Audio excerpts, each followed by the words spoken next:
2025ல நம்மளுக்கு வந்து first work என்ன? ஸோ அந்த ஒர்க்கில் தான் நம்ம இருக்கிறோம். ஸோ அந்த ஒர்க் என்ன அப்படின்னு சொல்லிட்டு நம்ம பார்ப்போம். Welcome to Astragal guys. Thank you for all the love and support. வீடியோஸ்லாம் பிடிச்சிருந்துச்சு அப்படின்னா சப்ஸ்கிரைப் பண்ணுங்கள், ஃப்ரெண்ட்ஸ்லாம் ஷேர் பண்ணுங்கள். அண்ட் கையில் கட்டியிருக்கிற வாட்ச் வந்து armorado.comல கிடைக்கும். இன்னும் நிறையான கூலான ப்ராடக்ட்ஸ்லாம் இருக்குது, செக் இட் அவுட். ஸோ இப்போ 2025க்கு வந்தாச்சு. வந்ததுக்கப்புறம் நம்மளோட பிளான் என்ன அப்படின்னு பார்த்தீங்கன்னா, இந்த இயர் வந்து நம்ம ஓஜி அப்படின்னு சொல்லிட்டு ஒரு ப்ராடக்ட் ஒன்று லான்ச் பண்ணுறோம், ஒரு கம்பெனி ஒன்று லான்ச் பண்ணுறோம், ஆஃப் கிரிட் கேமர்ஸ் அப்படின்னு சொல்லிட்டு வேளச்சேரியில்.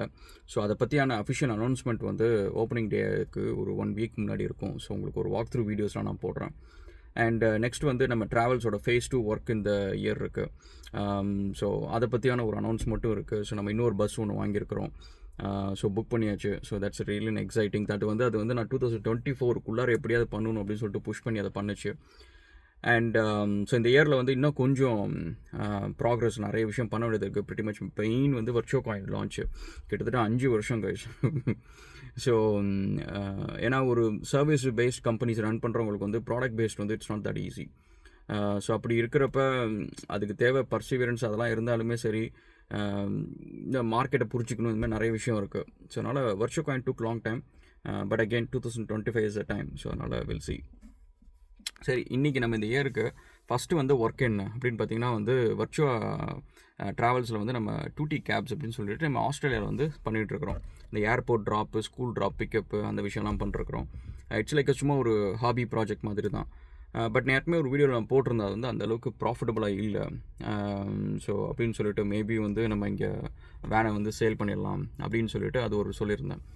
ஸோ இப்போ என்ன அப்படின்னு பார்த்தீங்கன்னா, நம்மளுக்கு வந்து ஒரு ஒர்க் ஒன்று வந்துச்சு. ஸோ அதை ஏர்போர்ட்டில் வந்து ட்ராப் பண்ணணும், சிட்டி டொமஸ்டிக் ஏர்போர்ட்டில் அப்படின்னு சொல்லிட்டு.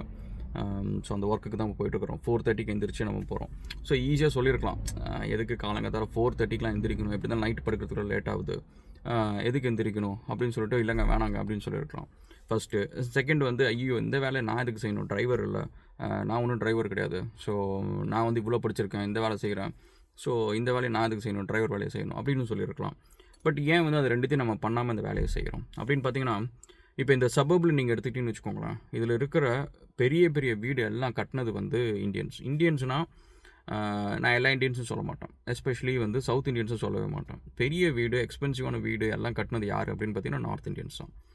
அவங்க மேலே வந்து எனக்கு நிறைய கம்ப்ளைண்ட்ஸ் இருக்கலாம், ஓகேவா. இந்தியா மேலே ஹேட் கொண்டு வரதுக்கு பெரிய கான்ட்ரிபியூட்டர் அவங்க தான் அப்படின்ற மாரி எனக்கு நிறைய கமெண்ட்ஸ் இருக்கலாம். பட் இந்த ஒரு விஷயத்தில் வந்து I have to give the credit them. அது ஒரு வேலை அப்படின்னா வேலைனா வேலை.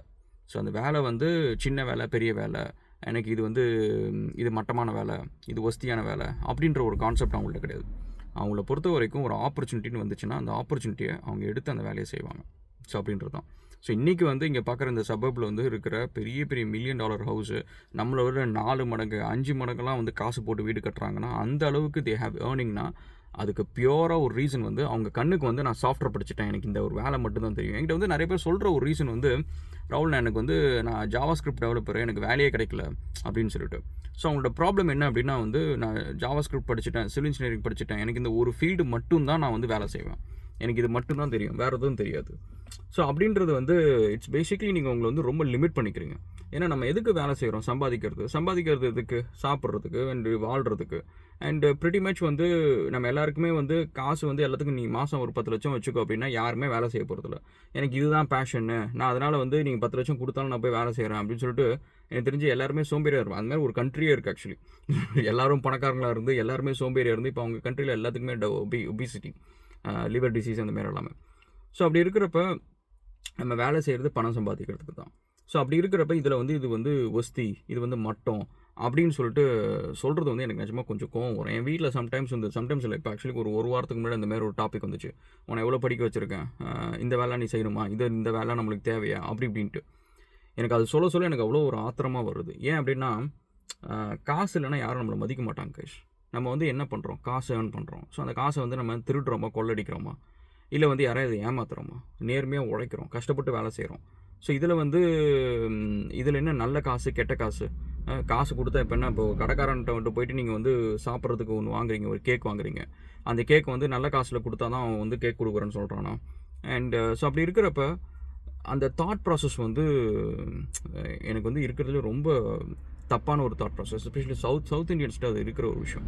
அதாவது தன் பிள்ளைய வந்து ஒரு மைக்ரோசாஃப்ட்டில் வேலை செய்கிறன்றதுல வந்து பெருமைப்படுற பேரண்ட்ஸ் வந்து அவன் சின்னதாக ஒரு பிஸ்னஸ் பண்ணுறான், அது ஸ்ட்ரகிள் பண்ணுறதுனாலும் அதையும் ஒரு பெருமையான ஒரு விஷயம் தான். பாருங்கள் எத்தனை பேர் அதை பண்ணுறாங்க, ஸோ அவன் பண்ணுறான் அப்படின்னு சொல்லிட்டு நம்ம ஊரில் அது சொல்லாதனால தான் பார்த்திங்கன்னா நிறைய பேர் வந்து இந்த பிஸ்னஸ் ஆரம்பிக்கிறதுல வந்து ஒரு தடைக்கல்லே வந்து அதுதான். பேரண்ட்ஸ் என்கரேஜ் பண்ணுறது கிடையாது. அண்ட் சுற்றி வட்டாரத்தில் வந்து அவங்களை பெருமையாக கூட சொல்ல தேவையில்ல, அவங்க நிம்மதியாக இருக்க விட்டாலே போதும், அவங்கள கண்டுக்காமல் விட்டால் கூட போதும், அவங்க பட்டுக்கும் உழைச்சி முன்னேறி வந்துடுவாங்க.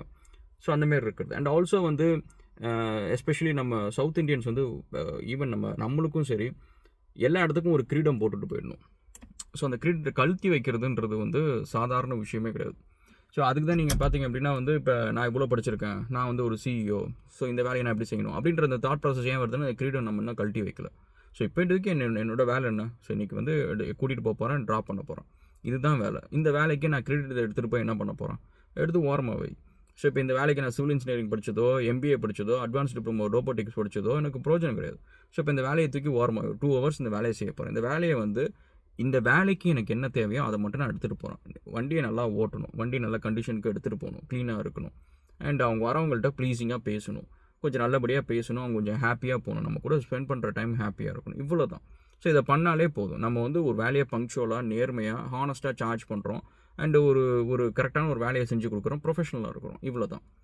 ஸோ அதை விட்டுட்டு இந்த வேலை வந்து மட்டமான வேலை, அதுக்கு நான் இவ்வளோ தான் செலவு பண்ணுவேன், இவ்வளோ தான் பண்ணுவேன், ஸோ அப்படின்ற அந்த தாட் ப்ராசஸ்லாம் வந்து it's very bad thing. So will focus இந்த இயர் வந்து we will focus on growth. நம்ம கிட்டக்க எந்த ஆப்பர்ச்சுனிட்டி வந்தாலும் we will take it and we will do it.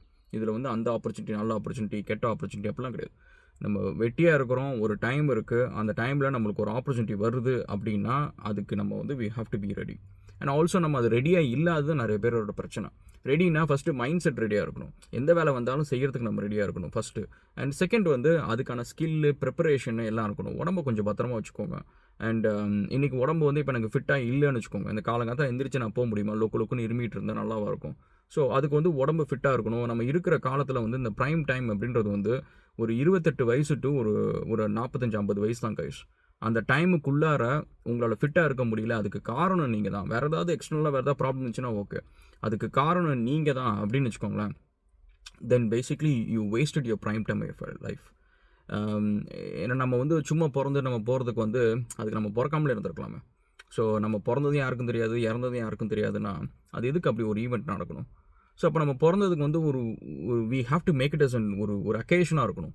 இப்போ நீங்கள் வந்து பார்த்தீங்கன்னா எத்தனையோ பேருக்கு வந்து இவர் பிறந்த நாள் வந்து அவர் இறந்தும் 100 வருஷம் கழிச்சு, 200 வருஷம் கழிச்சு ஏன் கொண்டாடுறாங்க அப்படின்னா, அவர் பிறந்ததை மட்டும் அவர் ஈவெண்ட் ஆக்கலை, இறந்ததை வந்து அவர் ஈவெண்ட் ஆக்கலை, அவர் வாழ்க்கையில் நடந்த ஒரு விஷயம். ஆனால் அதுக்கு நடுவில் அவர் செஞ்ச ஒவ்வொரு சம்பவமும் வந்து அவர் பிறந்த நாளை நம்ம கொண்டாடுற அளவுக்கு செஞ்சுட்டு போயிட்டார்.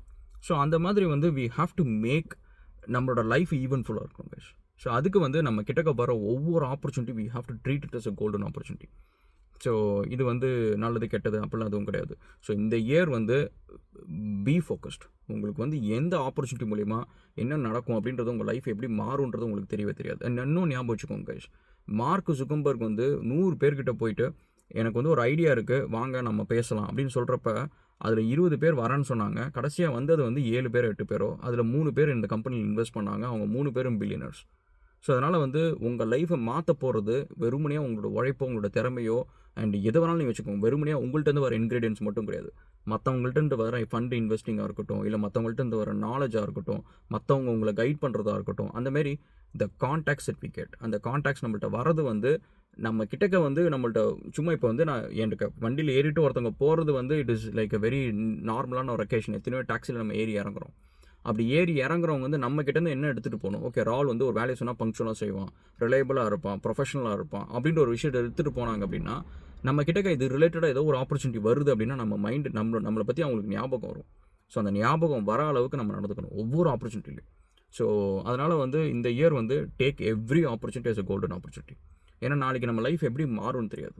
ஸோ அதனால் take every thing as a golden opportunity, let us execute it, and இந்த இயர் வந்து we all gonna make 1 crore in profits. ஓகேவா? ஸோ அதனால் let's see who beat me. Thank you guys, and have a good day, and wish you a very happy new year.